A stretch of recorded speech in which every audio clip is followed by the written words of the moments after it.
वाशिम जिल्ह्यात मागील 2 दिवसापासून पडत असलेल्या पावसामुळे अनेक नदी नाले तुडंब भरून आहेत आणि त्यानंतर नद्यांना पूर सुद्धा आले आहेत। मी सध्या वाशिमच्या रिसोड तालुक्यातील उतावळी नदीच्या काठावर आहे आणि आपण बघू शकतो मोठ्या प्रमाणात नदीला पूर आल्याने शेतात पाणी साचलं आहे।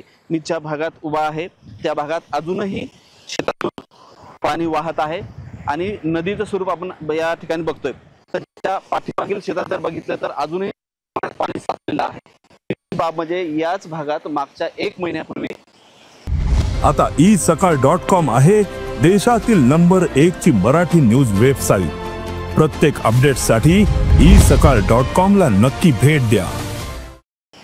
उतावळी नदीला पूर आल्याने मोठ्या प्रमाणात शेतपिकांचं नुकसान झालं होतं। शेती खरडून गेली होती, पिकं सुद्धा खरडून गेली होती। त्यानंतर मोठ्या हिमतीनं दुसऱ्यांदा शेतकऱ्यांनी पेरणी केली, मात्र परत एकदा या उतावळी नदीला पूर आला आणि पुन्हा दुसऱ्यांदा केलेली पेरणी सुद्धा वाहून गेली। त्यामुळे शेतकरी पुन्हा एकदा संकटात सापडला आहे।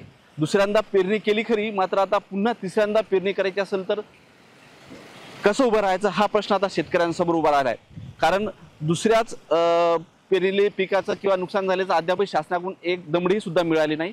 त्यानंतर मात्र आता तिसऱ्यांदा सुद्धा पेरणी करण्याची वेळ आली तर शेतकरी कसा उभा राहणार आहे हाच प्रश्न आहे।